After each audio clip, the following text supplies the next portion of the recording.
오늘 우리에게 주신 하나님의 말씀은 로마서 1장 1절에서 15절까지입니다. 신약 239면에 있습니다. 로마서 1장 1절에서 15절까지를 교독하여 읽겠습니다. 제가 먼저 읽겠습니다.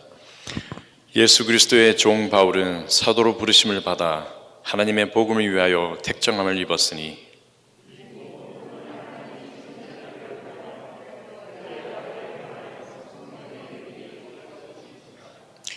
그의 아들에 관하여 말하면 육신으로는 다윗의 혈통에서 나셨고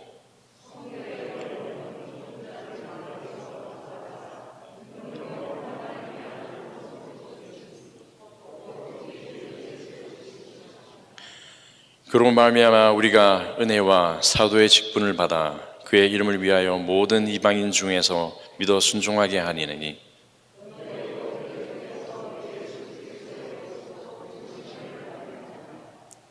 로마에서 하나님의 사랑하심을 받고 성도로 부르심을 받은 모든 자에게 하나님의 우리 아버지 주 예수 그리스도로부터 은혜와 평강이 있기를 원하노라.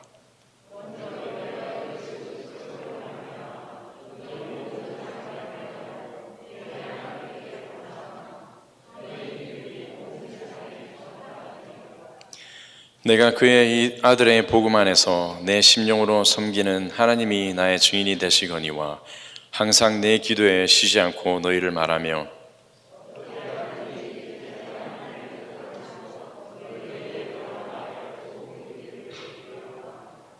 내가 너희 보기를 간절히 원하는 것은 어떤 신령한 인사를 너희에게 나누어 주며 너희를 견고하게 하려 함이니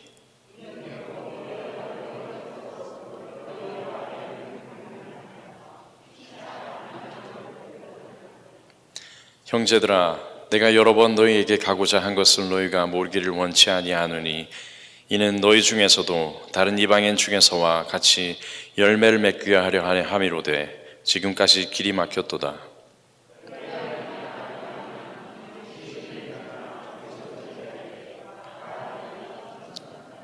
같이 읽겠습니다.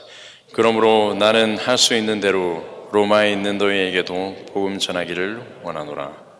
아멘. 오늘 저희들이 우리들을 잘 알고 계시는 이영준 목사님께서 오셨습니다. 앞으로 3주 동안 저희들에게 말씀을 전해 주실 텐데요. 오늘은 예수 그리스도의 종 그리고 복음이라는 제목을 가지고 말씀 전해 주시겠습니다.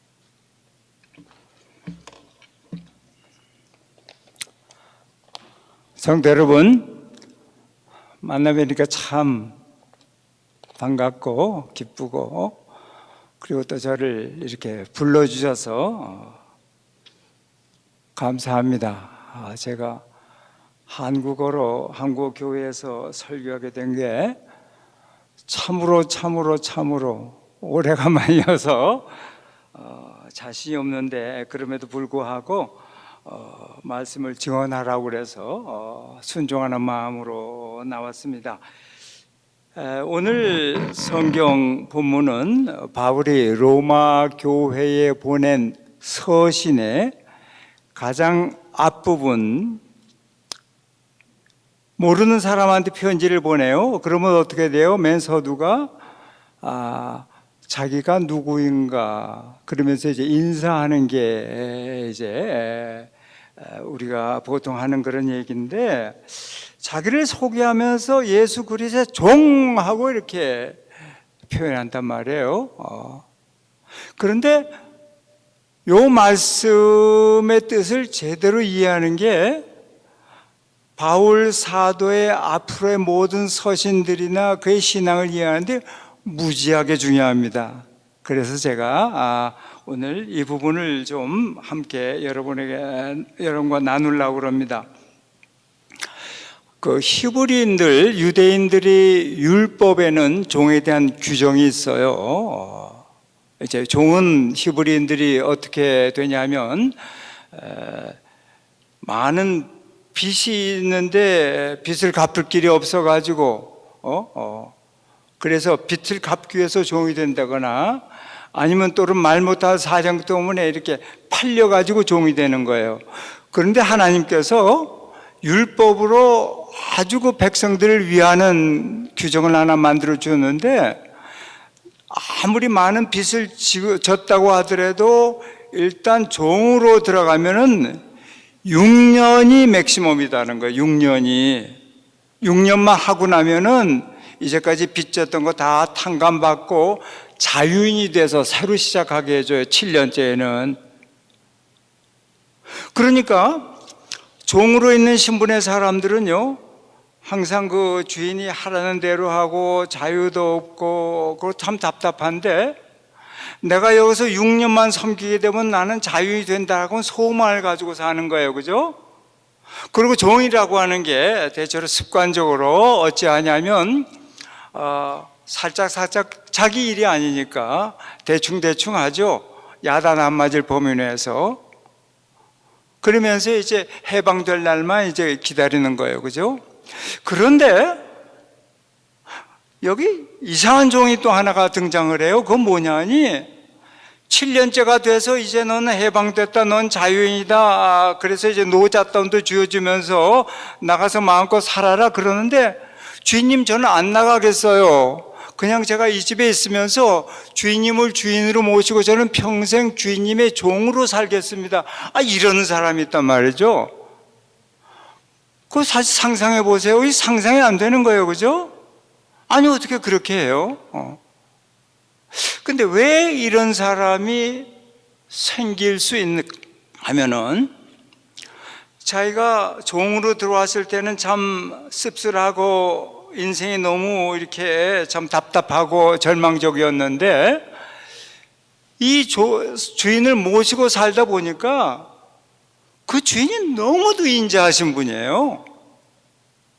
자기를 인격적으로 대우해 줄 뿐만 아니라 마치 자기를 자기의 친자식과 동일하게 대접해주고 할 일도 책임져주고 하지 못할 일은 피하게 하고 할 만한 일 하고 필요한 거 있으면 채워도 주고 또 필요하면 가르쳐도 주고 교육도 시키고 그런단 말이죠. 그러니까 자기가 세상에 나가서 이렇게 해봤자 자기는 하층민인데 별 볼 일이 없는데, 이 주인 아래에 있으면 나는 인간답게 대접을 받겠다.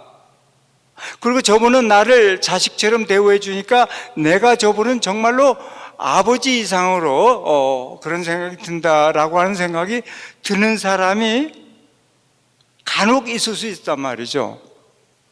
그랬을 경우에 그는 7년째 이제 해방받았으니까 이제 네 마음껏 살아보라 그랬을 때에 주인한테 간청하죠.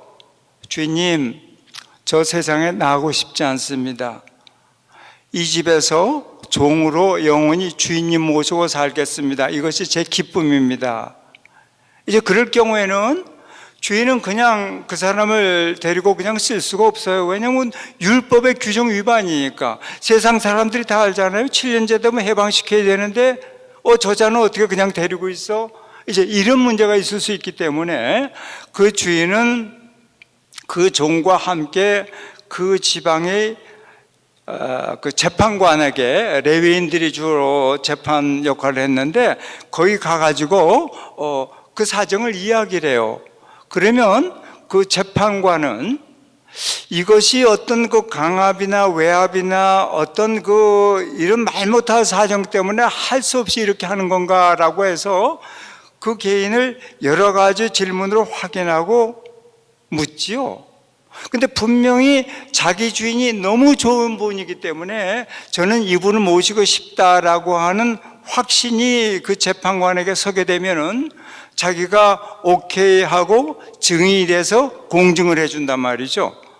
이제 그랬을 경우에는 그 주인은 그 종을 데리고 집에 와서 문설주에 그 종의 귀를 대고 거기다 굵은 송곳, 작은 송곳 아니에요? 작은 송곳으로 구멍 내봤자 조금 있으면 아물 수가 있으니까 굵은 송곳으로 해서 빵 때려가지고 큰 구멍을 하나를 뚫어줘요. 자, 그러면 여러분 이렇게 한번 생각해 볼 수가 있어요. 종들이 여럿 있는데 어떤 종은 이게 구멍이 뻥 뚫려 있어요. 그러면 여러분들 생각에는 저는 그 평생 종이고 아주 형편없는 놈이네, 이렇게 생각할 것 같아요? 아니에요. 다시 한번 생각해 보잖아요, 그죠? 7년째 돼서 분명히 자유함을 받을 권리가 있음에도 불구하고 스스로 자기가 종이 되겠다고 자처한 거예요. 그럴 경우에는 우리가 상상해 볼 수 있는 게 유일하게 하나요. 그 주인이 얼마나 좋은 분이면, 얼마나 사랑이 넘치는 분이면, 얼마나 자유로운 분이면, 얼마나 자기 자식처럼 저 종을 대접해 주었으면 저 종이 자기의 모든 자유를 다 포기하고 종으로 있겠다고 그랬을까? 그렇게 되겠죠. 히브리인들은 다 아니까 그 뜻을. 바울 사도가 지금 이 말을 맨 처음에 하는 게 그거예요. 나는 그리스도 예수의 종이다. 그러므로 말미암아 내가 종이라고 하는 데에 포커스가 주어지는 게 아니라 내가 주인으로 모시는 나의 주인, 그분이 얼마나 좋은 분이면 내가 나의 모든 권리를 마감하고 그분의 뜻에만 살겠다고, 그분을 섬기겠다고 하는 그런 입장에 있겠나고 하는, 그가 주인이라고 고백하는 그리스도 예수, 그분을 바라보게 하는 거란 말이죠. 그러니까 서두에다 대고 이 얘기를 하는 거예요. 왕왕이, 어떤 분들은 그 종은 둘로스라고 그러는데 얼마나 이렇게 얘기를 해가지고 이제 자꾸 이제 얘기를 하셨는데, 아니, 구약 성경에 있는 그 말씀을 생각하시고 제 마음 가운데는 그래서 그가 얘기하는 거라고 그런 믿음이 있습니다. 그렇기 때문에 그 뜻을 잘 알았던 킹 제임스 버전에 번역했던 사람들은 이걸 단순히 슬레이브나 서번트라고 얘기하지 않고 킹 제임스 버전에 보면 본드 서번트, BOND, 본드 서번트라고 하는 거예요. 평생을 그렇게 자기가 자원해서 하는 그런 거라고. 왜 바울이 이렇게 이야기를 하고 있는 것일까 하면은, 바울이 어떻게 돼서 회심을 해서 정격적으로 변화된 사람인가 하는 것을 우리가 좀 살펴볼 수가 있는데요. 여러분 다 잘 아시지만 바울 본명은 사울이에요. 사울, 그죠? 그는 바리새인 중에 바리새인이었고 그 율법을 위해서는 자기의 생명까지도 내놓을 그런 열렬분자였고요. 자기의 동년배들 중에서는 가장 뛰어난 지도자고 우두머리였단 말이죠. 자, 그런데 그에게 들려오는 소리가 있어요. 오순절이 지나갔는데 그 후에 예수를 믿는다고 하는 사람들의 수가 무지하게 늘어간단 말이죠. 막 폭발적으로. 그리고 그 사람들이 3, 4, 5 때를 지어서 가정에 모여가지고 그 예배를 드린다고 하는데, 그 들리는 소리에 의하면 예수라고 하는 분이, 그분이 메시아고 그분은 사실 하나님의 아들이고, 그렇기 때문에 그는 죽을 수 없는 분이지만은 우리의 죄를 담당하기 위해서 그분은 스스로 십자가를 지고 죽으셨다. 근데 그분은 하나님이시기 때문에 사흘에 약속하신 대로 부활하셨다.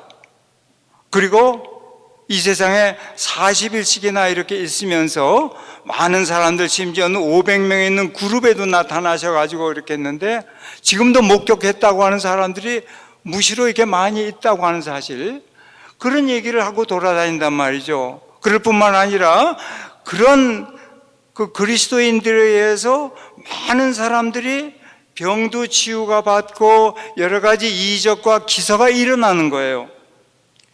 그런데 바울은 굉장히 이론적인 이성적인 사람이었기 때문에 그건 전부 사교 집단이 하는 술수요 잘못된 거라고 단정을 해요. 우리도 많이 그런 거 있잖아요, 그죠? 저건 다 거짓말이고 그렇다고 이제 그렇게 단정을 했어요. 그런데 그 수가 너무 커지고 그러니까 유대교에 대한 어떤 압력으로 느끼게 돼서 저놈들은 완전히 박멸해야 될 기생충 같은 놈들이야. 이제 그래 가지고 탄압을 하기 시작한 것이죠. 그래서 맨 처음에 탄압을 하게 된 게 스데반 집사를, 제일 똑똑한 사람이었으니까 이제 잡아다가 돌로 쳐서 신성모독죄로 죽이게 되는 장본인이 사울이에요, 사울. 근데 스데반을 그렇게 잔인하게 죽인 것으로 모자라서 그는 그 예루살렘에 있던 모든 그 예수 믿는 사람들의 집이라고 하는 것을 다 이렇게 자기 그 동료들 극렬 분자라고 돌아다니면서 전부 삭출하고 체포해 가지고 전부 감옥에 보냈어요. 근데 그것만이 아니에요. 이 소문에 의하면은 이 다메섹에 예수 믿는 신자들이 많이 그쪽으로 이제 피난에 몰려갔다고 하는 소문을 듣고서 성경에 보면 살기가 등등해서 대제사장에게 거기 가서 자기라 그들을 다 체포해서 끌어올 수 있는 권한을 받고서 살기 등등한 그 자기 동료들하고 같이 말을 달려서 지금 다메섹으로 가고 있었어요. 다메섹에 거의 가까이 갔을 때에 이루어진 사건을 여러분이 아시는데 그러나 중요한 것이기 때문에 제가 다시금 설명을 합니다.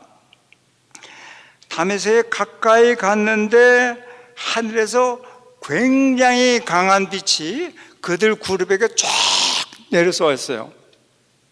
이것이 얼마나 강한 것이냐면 말에 타고 있던 사울이 떨어져 가지고 땅에 거꾸러질 정도로, 그리고 하늘로부터 엄청나게 큰 소리가 들리는 거예요. 그런데 그 소리가 이래요. 사울아, 사울아, 네가 어찌하여 나를 핍박하느냐? 그래서 사울이 너무 두려워가지고요. 아니 주여, 당신 도대체 누구십니까?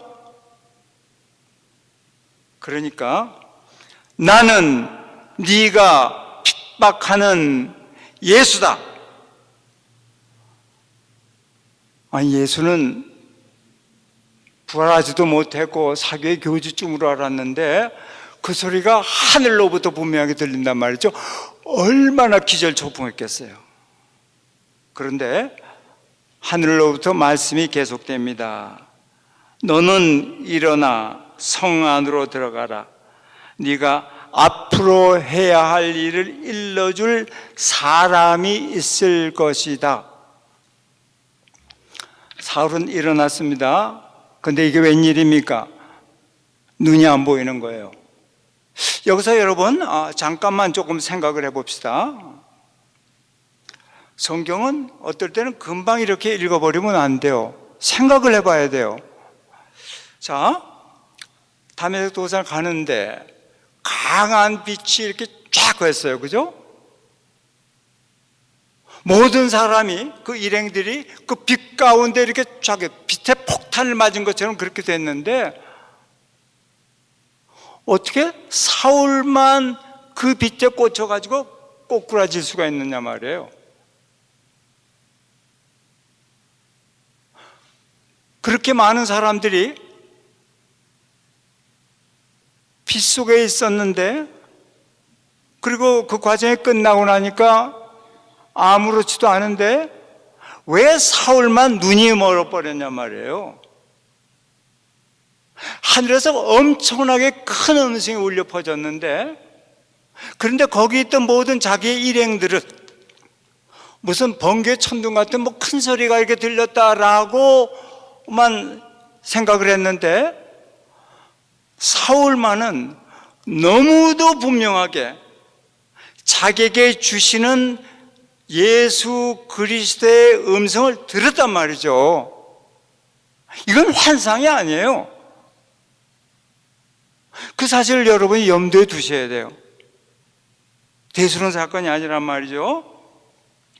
그래서 그 동료들이 손을 붙잡고, 그래서 엉거주춤 이렇게 해서 성에 들어가서 유다라고 하는, 자기가 평소에 알고 지내던 유대인의 집에 들어갔습니다. 거기서 사흘을 묵게 됐는데, 이 사흘 동안 사울은 식음을 전폐했어요. 마시도 않고. 왜 그랬을까요? 자기가 경험한 이 일이 너무 충격적인 거예요. 자기 이제까지 모든 신앙이나 그 똑똑한 사람의 그 경험이나 이성이나 이런 모든 철학이나 이런 세계를 뛰어넘어 버리는 엄청난, 그리고 자기가 이제까지 부인했던 예수, 그 예수쟁이들, 뭐 이런 모든 얘기들을 전부 거짓말이라고 이렇게 했는데, 그렇지 않잖아요. 사실이잖아요. 하늘에서 음성이 들렸다고 하는 건 유대인에겐 하나님 말씀하신 거예요. 그죠? 근데 그 하나님이신 그분이 나는 네가 핍박하는 예수다 그런단 말이죠. 와. 그래가지고 도대체 이 일이 어떻게 된 것인가는 그 일 때문에 그는 고민하면서 사흘 동안 식음을 전폐하고 고민하고 그러면서 기도하고 이제 그러고 있었던 거죠. 그랬는데 그런 그에게 간절히 하나님께 매달려서 기도하면서 자기를 회개하는 중에 주님께서 환상을 하나 구체로 보여주세요. 성경 잘 읽어보세요. 구체적으로 말씀하고 계세요. 이제 주님께서 보여준 환상은 아주 구체적인데, 어떤 사람이 너한테 온다. 그 사람의 이름은 아나니아다. 이게 딱 꼬집어서 얘기하세요. 그가 와서 너에게 안수해 준다. 그러면 네가 눈이 뜨여진다. 이런 환상과 계시를 분명하게 보여주신 거예요. 어찌됐건 사흘째 되는 날, 자기가 기도하면서 환상 중에서 본 바로 그대로 어떤 사람이 하나 왔는데 이름이 아나니아라고 하는 거예요. 자기를 찾아와서는 그에게 손을 얹고서 그런데 눈을 뜨게 하기 전에 해준 말이 더 충격적이에요. 이렇게 그가 얘기를 해요. 부활하신 주님께서 자기에게도 나타나셔서 이런 말씀 하셨다는 거예요. 너는 일어나 직가라고 하는 거리에 있는 유다라고 하는 사람의 집을 찾아가라. 거기서 다소 사람 사울을 찾아라. 그가 현재 기도하고 있다. 내가 그에게 아나냐, 바로 네가 와서 손을 얹어서 시력을 회복시키게 하는 장면을 내가 이미 보여주었다. 놀랍지 않아요? 근데 아나니아가 이렇게 주님께 대듭니다. 아니 주님, 그는 우리들을 핍박하고 잡아가 여기 온 아주 나쁜 악랄한 놈인데 어찌 그를 도우라고 하십니까? 그랬더니 주님이 대답해 주셨어요. 가라! 이 사람은 내 이름을 위하여 이방인들과 임금들과 이스라엘 자손들에게 내 이름을 전하기 위하여 택한 나의 그릇이다. 그가 내 이름을 위하여 얼마나 고난을 받아야 할 것을 내가 그에게 보이리라. 이 말에 덧붙여서 아나니아가 자기의 생각을 말합니다. 형제 사울이여, 그대가 오는 도중에 그대에게 하늘로부터 나타나신 주 예수님께서 나를 보내셨습니다. 그것은 그대가 시력만 회복할 뿐만이 아니라 성령으로 충만하게 되도록 하려는 것입니다. 그 말을 듣자마자 사울의 눈에서 비늘 같은 게 떨어져 나가고요, 사울은 기적적으로 눈을 다시 보게 된 거예요. 그래서 사울은 그 자리에서 일어나서 그 아나니아에게, 예, 제가 과거에 잘못했습니다. 주님을 주님으로 제가 고백합니다. 제게 세례를 베풀어 주십시오. 그래서 세례를 거기서 곧장 받아요. 그리고 나자 아나니아가 말했던 대로 믿음이 충만하게 돼서 성령이 막 충만하게 되는 거예요. 전에 없던 이런 거죠. 그러자 성경에 보면은 그는 즉시로 유대인 회당에 나가서 예수가 하나님의 아들이심을 전하기 시작했다. 여러분 놀랍지 않아요? 대충 그냥 그런 일인데 또 그런 얘기가 아니냐는 성경이 지금 얼마나 자세해. 그리고 이 모든 것들을 내가 혹시 혼자서 환상을 본 것일까 하는 그런 게 아니고 사실이라는 것을 확인시켜 주기 위해서 아나니아도 동원하고 다른 사람들도 동원하고 다 하면서 하나님이 그러신단 말이죠. 자, 그런데 바울이 생각했어요, 사울이 생각했어요, 내가 세상의 모든 사람들에게 그리스도 예수의 이름을 전하고 그 하나님의 아들임을 전하기 위해서는 내가 좀 더 제대로 알아야 될 텐데, 내가 지금은 신학적으로 굉장히 혼란스럽다, 내가 좀 성경을 다시 보아야 되겠다.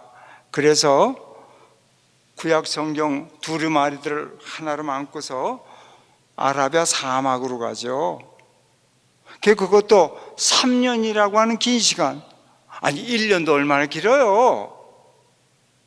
혼자서 성경을 창세기부터 읽으면서 자기가 체험했던 들었던 주님의 음성과 부활하신 것이 확실한 그래서 조명을 해보기 시작을 하는 거예요. 조명을. 그랬더니요, 자기는 구약 성경에 통달하고 너무너무 잘해서 자기는 가르치는 사람이라고 생각을 하면서 이제까지 살아왔는데, 알고 보니까 자기는 성경에 대해서 무지 몽매한 자요, 장님이 장님을 이끌었다던 생각을 하게 된 거죠. 부활하신 예수 주님, 자기가 체험했던 그 주님, 그것을 그 확신한 경험 속에서 이렇게 모든 것을 비춰보니까 성경은 창세기 1장 1절에부터 예수님의 모습이 보이기 시작하는 거란 말이죠. 창세기, 출애굽기, 레위기, 민수기, 신명기, 여호수아, 사사기 모든 것들이 다 예수 그리스도를 얘기했을 뿐만 아니라 하나님께서 이건 이미 세상 사람들에게 약속한 거예요. 약속한 거. 그렇죠? 그래서 그는 그런 새로운 이제 깨달음을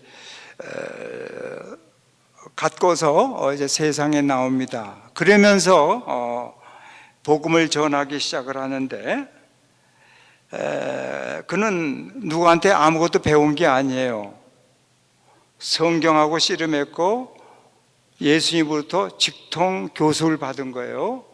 아니, 그런 얘기 그 말이 돼요? 성경에 그렇게 자기가 얘기하고 있어요. 그러니까 보세요, 갈라디아 1장에서 이렇게 얘기합니다. 내가 전한 복음은 사람에게서 비롯된 것이 아닙니다. 그 말은 뭐냐면 어떤 사람들한테 내가 배운 게 아니란 말이에요. 베드로나 요한이나 야고보에서 배운 게 아니란 말이에요. 예수 그리스도의 나타나심으로 계시에 의해서 받은 것입니다. 부활하신 예수님의 직통 교습을 아라비아 사막에서 해주셨단 말이죠. 심지어 성만찬에 대한 것도 고린도전서 11장에 보면 이렇게 말씀합니다. 내가 여러분에게 전해주는 이것은, 성만찬은 주님으로부터 내가 직접 전해받은 것입니다. 성만찬 하던 모습까지 보여주시면서 그때 제자들에게 하던 그 말씀 그대로 했다는 거예요. 여러분, 얼마나 놀랍습니까?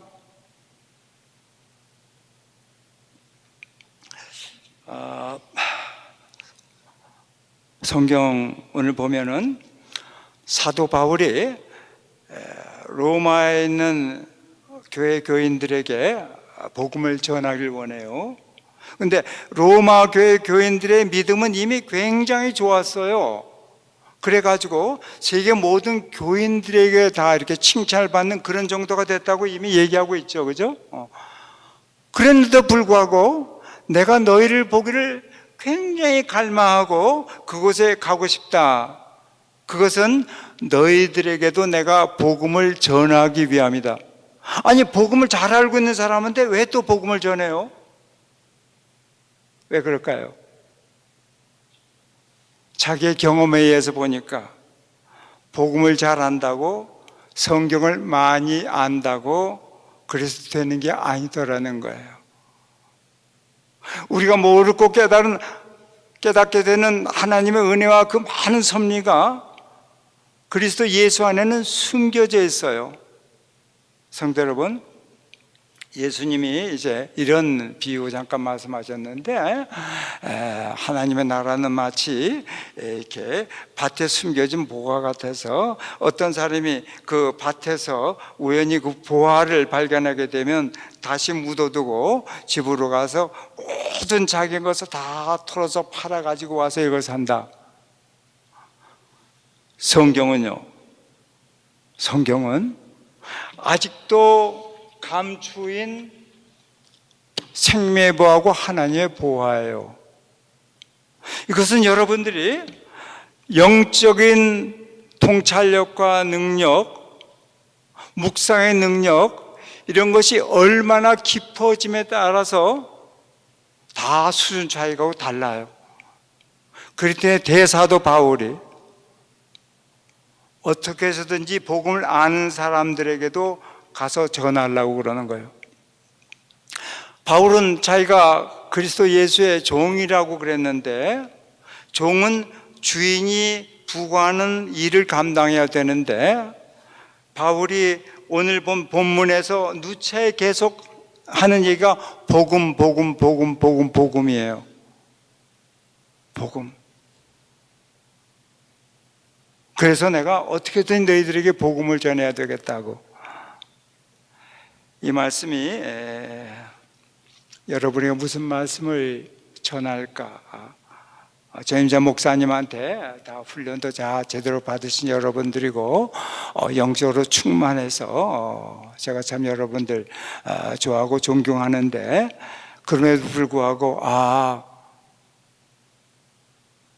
제가 묵상 중에 깨달았던 그 그리스도 주님의 그 모습과 성경에 깊이 패어진 이 간단한 이 말씀 가운데서 번뜩이는 그 모습, 그것이 너무도 좋아서 제가 여러분들하고 이 말씀 나눕니다. 다시 한번 쏴주시고 1장, 로마서 1장 1절서부터 6절까지 지금 방금 말씀을 좀 상기하시면서 글자 하나하나를 찬찬히 한번 읽어보시죠. 천천히. 예수 그리스도의 종 바울은 사도로 부르심을 받아 하나님의 복음을 위하여 택정함을 받았으니, 선택받았단 말이죠. 이 복음은 하나님이 선지자들을 통하여 그의 아들 관하여 성경에 미리 약속하신 것이라. 자, 이 말씀도 봐요. 여기서 복음을 뭐라고 얘기하냐면, 복음을 단문으로 우리가 만들면 복음은 하나님의 아들에 관한 것이다, 그런 말이죠. 그죠? 심플 센텐스로 그냥 바꿔버리고 옆에 이런 것들 다 재보는 다른 말로 하면 복음은 예수다 그런 말이에요. 예수 그리스도가 곧 복음이요. 예수 그리스도가 복음이란 말은 예수 그리스도의 이름이 복음이고 예수 그리스도의 삶이 복음이고 예수 그리스도 하신 모든 일들이 복음이고요. 그에 관련된 모든 것이 다 복음이란 말이에요. 그런데 이 복음을 우리가 복음 그러면 그래서 예수께서 부활 승천하신 후에 이렇게 창시하신 것이다 이렇게 알기 쉬워요. 그래서 신약 성경이라는 것은 이렇게 마태, 마가, 누가, 요한 이제 이렇게 보는데 이 성경 자세히 보세요. 복음을 누가 시작했어요? 복음의 창시자는 하나님이란 말. 하나님께서 이미 구약 성경에 선지자들의 기록과 입을 통해 가지고 하나님께서 인간을 구원하기 위해서 아들 예수 그리스도를 보내시고 이 모든 과정을 통해서 구원하시기로 한 그것이 이미 태초부터 있었던 하나님의 약속, 그 약속을 실천하는 거죠. 이게 얼마나 놀랍습니까, 여러분? 하나님 아버지가 나를 위해서 그뿐만 아니라 예수 그리스도의 종 뜻은 이제 알았잖아요. 바울이 종이다. 그런데 그 바울이 놀란 말씀을 해요. 여기서 보면은 6절 너희도 그들 중에서 예수 그리스도의 것으로 부르심을 받았다. 예수 그리스도의 것, 예수 그리스도의 소유물, 예수 그리스도의 종. 그렇죠? 바울이 지금 자기하고 동급으로 여러분 전부로 놔두는 거예요. 여러분이 모르고 있었지만은 주님께서 이미 저와 같은 그런 기쁨과 활력에 넘치는 믿음의 종으로 세우셨습니다. 그런 여러분에게 하나님께서 원하시고 주님께서 원하시는 것은 복음을 전하고 복음을 좀 더 깊이 있게 이해하고 복음을 살라고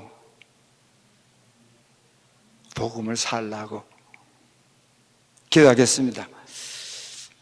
아버지 하나님께서 오늘 부족한 저를 보내주셔서 간단한 메시지 전하겠습니다. 하나님, 제가 제대로 전하지 못합니다. 성령님께서 바울에게 역사하셨던 성령님께서 이 교회 성도들 한 사람 한 사람의 영혼 가운데 믿음 가운데 역사하셔서 저들의 삶을 통해서 진실로 주 되신 그리스도 예수를 높이고 영광을 들리고 그 모든 사람들을 구원으로 인도하는 그런 통로 되게 역사옵소서.